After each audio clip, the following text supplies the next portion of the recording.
चलिए आइए अब हम लोग टर्मिनल क्वेश्चन करते हैं। How did the land revenue policies of the British affect the life of the peasants? अंग्रेजों की भू राजस्व नीतियों ने किसान के जीवन को कैसे प्रभावित किया? The British domination over Indian land started in the 17th century, and by the end of that century, the British rule extended to over large areas with the fall of Mughal Empire, defeat of the Marathas, and subjugation of local powers. अब देखिए, जो अंग्रेज थे उनका जो dominance था, ठीक है, वह भारत के जो जमीन भू क्षेत्र में 17वीं सदी पे स्टार्ट हुआ, 17th पे, ठीक है, और ये सदी 17वीं सदी के अंत तक जो ब्रिटिश राज था वो बहुत बड़े क्षेत्र तक चला गया था। मुगल एम्पायर जो था वो खत्म हो गया था, मराठा को ये लोग हरा दिए थे और जो लोकल पावर्स थे उनके साथ ये मिल गए थे।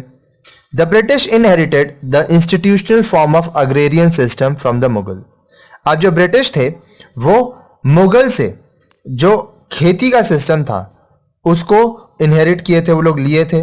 The British superimposed a system over the existing pattern in tune with British customs and laws relating land.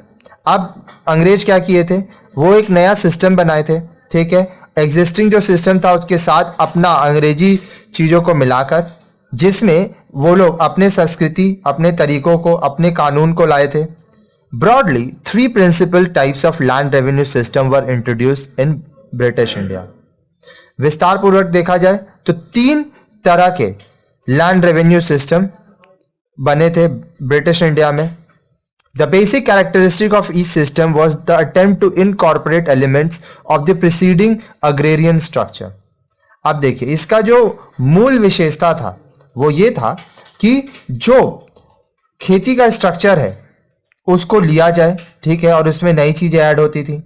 Different land revenue system were introduced in various part of British India as the British annex different parts of India in various periods.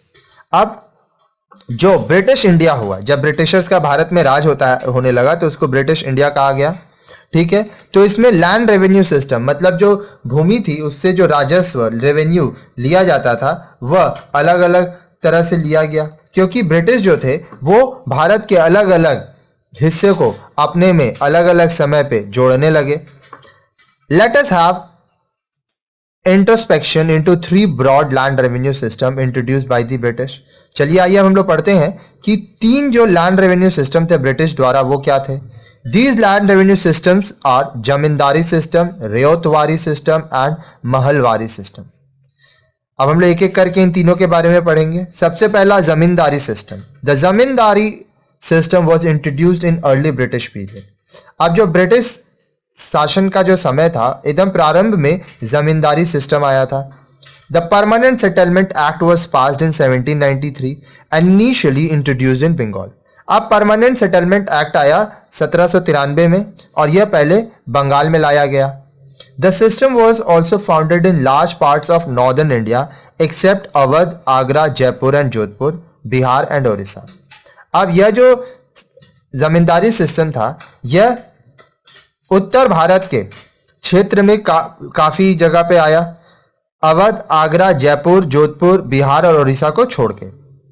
The system was introduced to ensure the revenue received of the British colonial power, whereas the zamindar was declared the proprietor of land on condition of fixed revenue payment to the British regime. अब देखिए system क्या था, जमीन किसी जमींदार को दे दी जाती थी और उसका एक फिक्स्ड रेवेन्यू होता था कि भाई आपको इतना महीना पैसा देना है ब्रिटिश सरकार को। The peasants were turned into tenant farmers and deprived of land title including other rights and privilege enjoyed during the Mughal period. अब मुगल शासन के दौरान जो किसानों को अधिकार था, जो उन लोगों को सुविधाएं मिलती थी, वो सब अब उन लोगों को नहीं मिलने लगी। ये जो लैंड था इस पे किसान काम करते थे, वो लोग टेनेंट्स थे और वो लोग इसके बदले में पैसा देते थे। फिर आया रेयतवारी system. The Rayotwari system was introduced in Madras Presidency in 1792 and in Bombay Presidency in 1817 and 18. ये रेयतवारी सिस्टम पहले कहाँ आया? 1792 में मद्रास में फिर 1817-18 में बॉम्बे प्रेसिडेंसी में। This system recognized the proprietary right of the peasant on land and resembled the revenue system of the Mughal to a great extent. अब यह जो सिस्टम था, ये जो किसान था उसका उसके भूमि पर मालिकाना अधिकार के बारे में बात करता था, ठीक है। और जो मुगल के समय जो रेवेन्यू सिस्टम था वो लागू था। The system covered nearly the southern states and many western states in India, including erstwhile central province, that is Madhya Pradesh. अब ये जो रियायतवारी सिस्टम था वो दक्षिण के जो राज्य थे उस सभी उसमें आते थे, ठीक है, और पश्चिम राज्य भी कुछ आते थे उसमें ज़्यादातर, जैसे कि मध्य प्रदेश। फिर Mahalwari system. The Mahalwari system was introduce between 1840 and 1850। 1840 और 1850 के बीच में महलवारी सिस्टम आया। In this system the entire village constituted revenue settlement as collective unit. अब यह जो प्रणाली थी, यह जो सिस्टम था, इसमें जो पूरा गांव है वह मिलके रेवेन्यू सेटलमेंट करता था, सब मिलकर रेवेन्यू देते थे। The peasant paid the revenue share of whole village in proportion according to their individual holdings। अब जितने भी किसान थे पूरा गांव का एक था कि भाई इतना पूरा गांव का देना है और सब किसान मिलके देते थे। वो लोग का पर्टिकुलरली किसका कितना जमीन था उससे मतलब नहीं था। The system covered the erstwhile Punjab, parts of Orissa and Madhya Pradesh and the princely states of Awadh, Agra and in Uttar Pradesh. अब ये जो प्रणाली थी इसमें पंजाब के कुछ भाग, उड़ीसा, मध्य प्रदेश के भाग, फिर अवध, आगरा जो कि उत्तर प्रदेश, ये सब के भाग भी थे। Distinguish between permanent settlement and mahalwari system. अब ये जो परमानेंट सेटलमेंट है, स्थायी बंदोबस्ती और महलवारी बंदोबस्ती के बीच डिफरेंसेस बताइए, भेद बताइए। Prior to the arrival of Lord Cornwallis in India, no permanent settlement was made in Bengal in the sphere of revenue administration। अब देखिए, जो रेवेन्यू एडमिनिस्ट्रेशन होता था, लॉर्ड कॉर्नवालिस के भारत आने से पहले कोई भी परमानेंट सेटलमेंट नहीं था बंगाल में। Cornwallis was the first governor general who paid his attention to the revenue reforms and attained a great success and tremendous fame। अब कॉर्नवालिस जो थे वो की सबसे पहले गवर्नर जनरल बने जो कि रेवेन्यू में सुधार किए, राजस्व में सुधार किए और उनको इस पर बहुत ज्यादा कामयाबी मिली और बहुत नाम शोहरत मिला। It was the permanent reform of Cornwallis in India. इसको भारत में स्थायी सुधार कहा जाता है कॉर्नवालिस का। At the time of appointment, Cornwallis was governor general। जब कॉर्नवालिस को अपॉइंट किया गया था तब वो गवर्नर जनरल थे। The condition of the farmer of India was very deplorable and the land revenue system to the East India Company was ridden with defects। अब देखिए, जो भारतीय किसान थे उनकी अवस्था बहुत ही खराब थी और जो लैंड रेवेन्यू सिस्टम था ईस्ट इंडिया कंपनी का उसमें भी कमियां थी। Hasting had introduced the 5-year settlement according to which the right of realization of tax was given to the highest bidder for 646 years on contract basis। अब देखिए, 5 जो Hasting थे वो 5-year सेटलमेंट कॉन्ट्रैक्ट लाए, ठीक है। इसमें क्या हुआ कि जो टैक्स का रियलाइजेशन है, अधिकार, ठीक है, वो दिया गया हाईएस्ट बिडर को कॉन्ट्रैक्ट बेसिस पे। But there was a great problem in this system as much as the time of auction, the contractors to make such a high bid that they failed to deposit the amount of the bid in the royal treasury। अब देखिए, इसमें सबसे बड़ी समस्या क्या होती थी कि जब ऑक्शन होता था, ठीक है, कि सबसे ज्यादा कौन बोली लगाएगा, तो जो कॉन्ट्रैक्टर थे वो बोली तो लगा देते थे लेकिन जो राजशाही खजाना था उसमें वो लोग पैसा नहीं दे पाते थे। Hence, the system was converted into annual system on contract basis, but this alternative made the situation all more intricate. The new contractors who had no experience of realization of tax could not control the situation। अब इससे क्या होता था कि ये सालाना system बना contractual basis पे, लेकिन ये जो मेथड दिया गया वह भी जो नए कॉन्ट्रैक्टर थे उन लोगों को कोई अनुभव नहीं था कि टैक्स कैसे लेना है, तो वो लोग सिचुएशन को संभाल नहीं पाए. In some part of northern India yet another type of settlement called Mahalwari system was introduced by the company.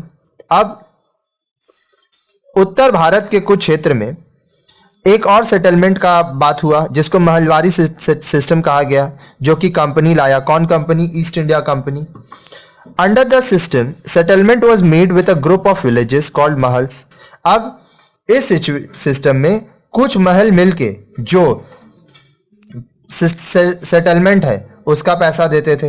This is to say instead of individual रियायत और zamindar, the government entered into settlement with mahals under the subordination of the landlords called taluqdars. तो इसमें क्या हुआ, एक रियायत या जमींदार के बदले सरकार महल से पैसा लेता था, ठीक है, और तालुकदार्स होते थे. How did English education contribute in the rise of nationalism in India? अंग्रेजी शिक्षा ने भारत में राष्ट्रवाद की वृद्धि में कैसे योगदान दिया? Perhaps the greatest contribution of the British rule to growth of Indian nationalism was the introduction of Western education in India. आप देखिए, जो अंग्रेज शासन था उसमें सबसे ज्यादा वो जो योगदान दिए थे कि जो भारतीय है वो राष्ट्रवादी बने, उसमें यह था कि जो पश्चिमी शिक्षा था वह भारत में लाया गया था. It brought about a profound intellectual transformation in India. अब इसमें भारत में बहुत ज्यादा बदलाव आया. Western education brought the Indians into touch with the works of great European thinkers and writers like Milton, Thomas Paine, Burke, J.S. Mill, Spencer, Locke, Voltaire, Rossi, and Mazzini, and helped them imbibe the ideas of liberty, equality, fraternity, democracy, and national freedom. अब ये जो पश्चिमी शिक्षा थी, इससे क्या हुआ कि जो भारतीय थे वह महान यूरोपियन जो थिंकर्स थे, राइटर्स थे, उनके बारे में वो लोग पढ़ पाए. वो लोग क्या लिख के गए थे? मिल्टन के बारे में, मिल्टन का लिखा हुआ, थॉमस पेन, बर्ग, J.S. मिल, स्पेंसर, लॉक, वोल्टेयर, रोजी और मजीनी का जो था लिखित, ये लोग पढ़े. और ये सब पढ़ने के बाद उनको समझ में आया कि ये आज़ादी की, लिबर्टी, समानता, इक्वालिटी, फ्रैटर्निटी, डेमोक्रेसी और राष्ट्र आज़ादी, स्वतंत्रता, वो उसके बारे में पढ़ पाए, समझ पाए. The pioneers of Indian nationalism were moved by the aspiration of self government for political power and representative institution. अब जो इंडियन नेशनलिज्म्स थे, ठीक है, जो पायनियर्स थे इसमें, वो स्व अपनी सरकार, ठीक है, अपने हाथों में राजनीतिक सत्ता, ठीक है, और अपना इंस्टीट्यूशन, ये सब चीजों की वो लोग बातें करने लगे. The study of English language not only help build up a democratic and national outlook, it also did a great service to the cause of Indian nationalism by providing a medium of communication for the educated Indians throughout India to exchange views on national scale. अब देखिए, अंग्रेजी भाषा पढ़ने लगे लोग, तो इससे क्या हुआ कि डेमोक्रेटिक और नेशनली जो लोग का सोच था वो भी बना. साथ ही साथ वो लोग भारत के लोगों को राष्ट्रवादी बनाने में, ठीक है, संचार, वो लोग तक चीजों को पहुंचाने में, भारत के लोगों को शिक्षित करने में उनको बहुत मदद मिली. It cut across personal barriers and served as a lingua franca. अब ये इंसान का जो पर्सनल बैरियर्स था, उनकी रुकावटें थी, वो हट गई और ये लिंग्वा फ्रैंका, ये अंग्रेजी एक ऐसी भाषा हो गई जो सब पसंद करने लगे. Educated Indians began to meet and discuss common problems through the medium of English and to meet on a common platform to devise plans for independence of the country. अब जो पढ़े लिखे भारतीय थे वो मिलने लगे, चर्चा करने लगे कि क्या क्या समस्याएं हैं सबकी, ठीक है, और ये बात वो लोग अंग्रेजी में करते थे. साथ ही साथ वो लोग एक साथ बैठ के कैसे आज़ादी मिलेगी इस पर भी बात करने लगे. क्या चीज़ की आज़ादी? देश की आज़ादी. किन से? अंग्रेजों से. Number 4, examine the reason for the success of English language in the country. देश में अंग्रेजी भाषा की सफलता के कारण की जांच करें. India has inherited a multicultural and multilingual society where bilingualism and multilingualism have become the order of the day to be a part of the mainstream. अब भारत में अलग अलग प्रकार की संस्कृतियां, अलग अलग प्रकार के भाषाओं की यह समाज बन चुकी थी. इसमें हर एक व्यक्ति बहुत सारे भाषाओं को जानने लगा. अलग अलग भाषा के व्यक्ति, समाज के व्यक्ति, संस्कृति के व्यक्ति एक साथ रहने लगे और ये उनके प्रतिदिन के जीवन का एक भाग सा बन गया. While mother tongues and regional languages were part of curriculum from the beginning, English made inroads into our educational system as a second language. अब देखिए, आपका जो मदर टंग था, मातृभाषा, ठीक है, और जो आपका रीजनल लैंग्वेज है वो तो आपके था ही शुरुआत से. अब अंग्रेजी ने भी पढ़ाई में अपना रास्ता बनाया और ये सेकेंड लैंग्वेज बन गया. Slowly realizing the importance of English as an international language, many schools upgraded it as the first language in the curriculum. अब आस्ते आस्ते अंग्रेजी का महत्व समझने लगे सब कि यह पूरे दुनिया में इस्तेमाल किया जाता है, तो बहुत सारे स्कूल इसको फर्स्ट लैंग्वेज बना दिए. Little information is available, however, on the number of people who know English and the extent of their knowledge, or even on how many people study English at school. अब देखिए, इस पे जानकारी बहुत ही कम है कि कितने लोग हैं जिनको अंग्रेजी आता है बोलना, कितने लोग हैं जिनको इसका ज्ञान है, या कितने लोग हैं जो कि इस स्कूल में इंग्लिश पढ़े हैं. According to 1981 census, 2,02,400 person, 0.3% of the population admitted to English being in their first language. Less than 1% admitted to English being their second language, while 14% admitted to being bilanguage in two of India's many languages. अब देखिए, 1981 में जो जनगणना हुई, census calculation, उसमें 2,02,400 लोगों ने यह कहा कि अंग्रेजी उनका फर्स्ट लैंग्वेज है.